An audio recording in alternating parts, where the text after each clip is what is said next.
बिस्मिल्लाहिर्रहमानिर्रहीम। अस्सलाम वालेकुम नाजरीन, मैं हूं एडवोकेट इजाज अहमद नवाब और आप देख रहे हैं मेरा यूट्यूब चैनल कानून की दुनिया। इस्लामाबाद हाई कोर्ट में आज पाकिस्तान तहरीक इंसाफ के 2 केसेस लगे हुए थे। उनमें पाकिस्तान तहरीक इंसाफ को रिलीफ नहीं मिला। उसकी रीजंस आपके साथ मैं शेयर करता हूं। साथ में बाबरस्तार ने तमगा इम्तियाज जो तमगे तकसीम हुए हैं, बांटे गए हैं, उन पर बड़ा सवालिया निशान उठाते हुए सख्त तरीन रिमार्क्स देते हुए कार्रवाई का आगाज किया। ये भी आपके साथ शेयर करना है। और उसके साथ अलीमा खानम, इमरान खान की तीनों बहनें जेआईटी में आज अकेली पेश हुई हैं। वो कौन सी जेआईटी थी ये भी आपके साथ शेयर करना है इस वीडियो में। और से ये भी आपको बताना है कि खान एक बार फिर से सुर्खरू हो चुका है। ये छोटी छोटी खबरें हैं, इनकी डिटेल आपको बताता हूं। सबसे पहले मैं आपको बता दूं कि पाकिस्तान तहरीक इंसाफ के इस्लामाबाद हाईकोर्ट में आज 2 केसेस लगे थे। पहला केस था अपोजिशन दोनों लीडर्स, सेनेट और कौमी असम्बली के शिबली फराज और उमर यूब, उनकी तरफ से एक पिटीशन फाइल की गई थी सिकंदर सुल्तान राजा के खिलाफ।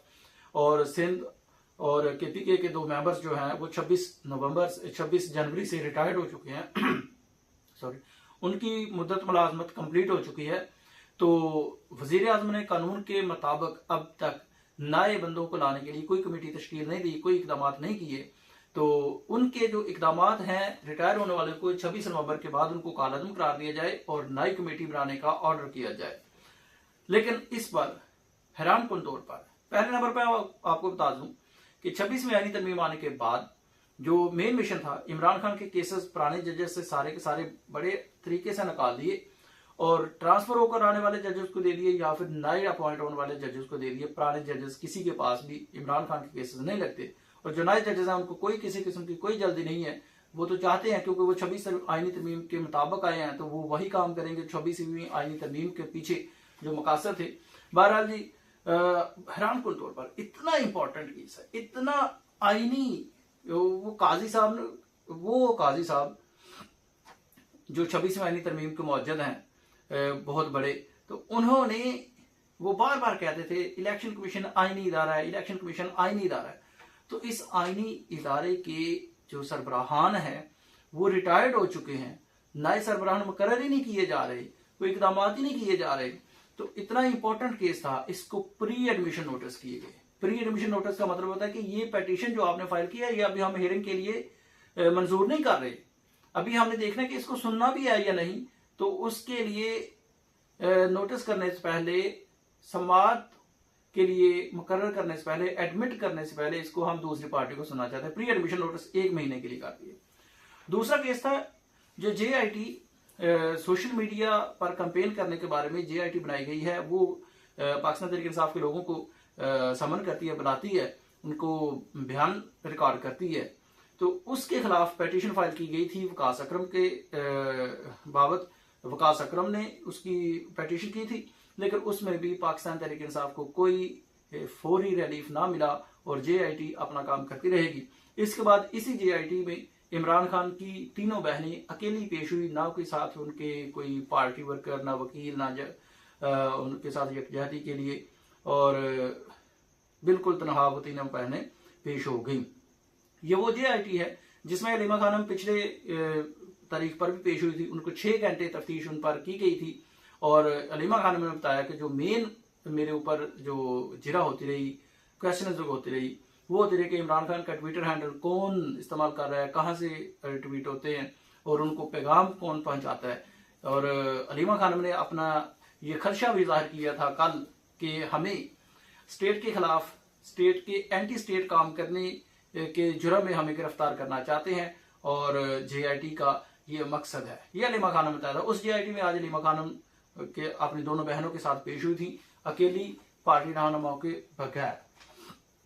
इसके बाद आपको पता है कि तमगा इम्तियाजात 23 मार्च वाले दिन खुलकर बांटे गए तमगे।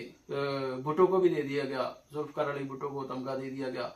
अरफान नवाज मेमन जो डीसी इस्लामाबाद थे, जिनको जस्टिस बाबरस्तार ने तौहीन अदालत में 6 माह की कैद सुनाई थी, उनको तमगा दे दिया गया।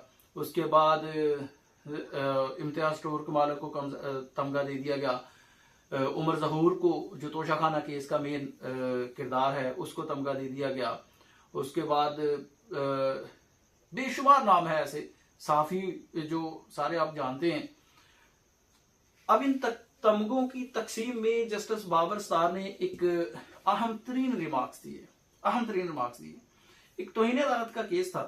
तौहीन अदालत केस में नादरा के खिलाफ तौहीन अदालत का केस था, जिसमें जस्टिस बाबर सतार ने रिमार्क्स दिए और रिमार्क्स बड़े ही इंपॉर्टेंट थे और बड़े ही इस चीज से रिलेट करते हैं। जस्टिस बाबर सतार साहब ने कहा कि अदालती अहकाम की खिलाफ वर्जी पर डीजी इमिग्रेशन एंड पासपोर्ट और डायरेक्टर नैब के खिलाफ तौहीन अदालत केस में रिमार्क्स दिए कि आपके लिए अच्छी बात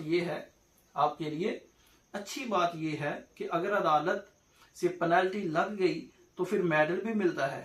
आजकल अदालत से जिनको सजा सुना दे इनको मेडल भी दिया जाता है। जस्टिस बाबर सतार ने डिप्टी कमिश्नर इस्लामाबाद अरफान नवाज मेमन को तौहीन अदालत पर सजा सुनाई थी और इन्हें 23 मार्च को तमगा इम्तियाज से नवाजा गया।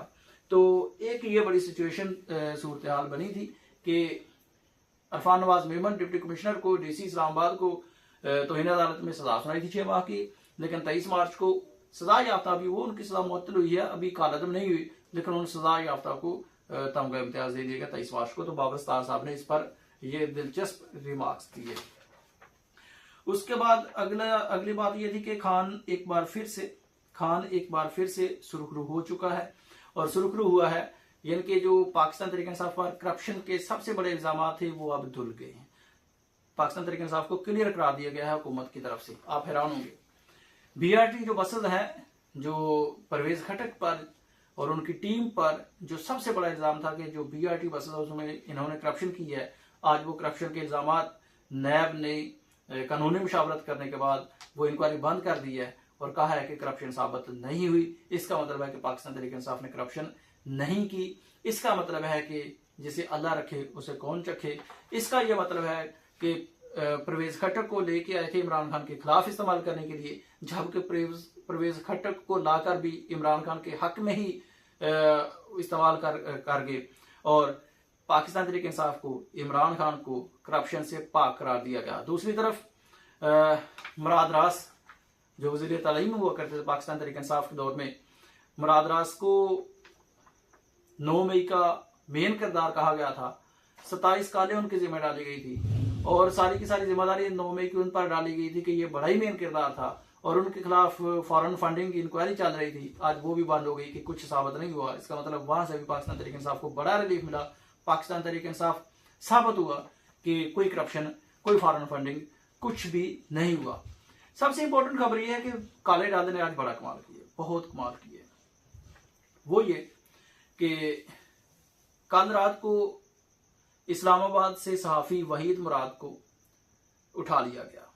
जब उनको उठाया गया तो एक दूसरे सहाफी जो एक वीडियो बना रहे थे, क्लिप बना रहे थे, उनको पकड़कर मारा और जब उनको मारा तो उस सहाफी के बकौल के मुझे मारने वालों ने कहा कि आपको पता नहीं हम कौन है, आप फिर भी वीडियो बना रहे हैं। फिर उसके बाद आज वहीद मुराद को कोर्ट पेश कर दिया गया।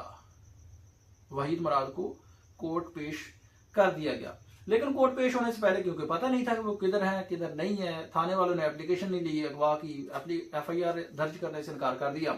तो उसकी सास ने, वहीद मुराद साफी की सास ने इस्लामाबाद हाई कोर्ट में पिटीशन फाइल की, हेवियस पिटीशन की उनको रिकवर करवाया जाए।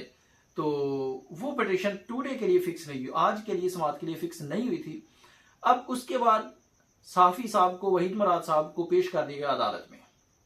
हैरानकुन तौर पर यह था कि वो काला डाला वो किसी भी महकमे का डाला नहीं था, क्योंकि अगर FIA का आता है तो उनकी अलहदा फोर्स है, उनकी अलहदा गाड़ियां हैं, पंजाब पुलिस की अलहदा गाड़ियां हैं, ANF वालों की अलहदा गाड़ियां हैं, कोई भी जो भी फोर्स आती है उनकी गाड़ियां अलहदा अलहदा होती हैं। लेकिन वो काला डाला था, किसी भी महकमे की गाड़ी वो नजर नहीं आई थी, बस प्राइवेट थी।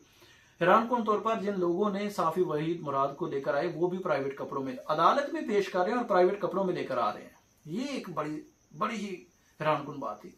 वहीद मुराद ने अदालत में आकर कहा कि रात 3 बजे मुझे उठाया गया था और 3 बजे से लेकर अब तक, वो तकरीबन 3 बजे उनको पेश किया था और उन्होंने कहा 3 बजे से लेकर अब तक मेरी आंखों पर काली पट्टी बांधी रखी गई है और 20 मिनट से, अब से 20 मिनट पहले मुझे FIA के हवाले किया गया है।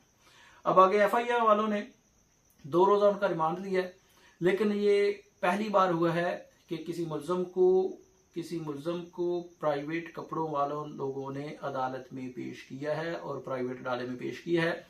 उसके बाद जो बड़ी हैरानकुन बात थी कि उनके वकील को वकालतनामे पर दस्तखत नहीं करवाने दिए जा रहे थे। हादी अली चट्टा साहब ने अच्छी खासी लड़ाई करके, तगोदो करके, मुंह मारी करके तो उनके साइन करवाए थे। बात यहां तक पहुंच चुकी है। अब तक के लिए इतना, अपना ख्याल रखिएगा। शुक्रिया।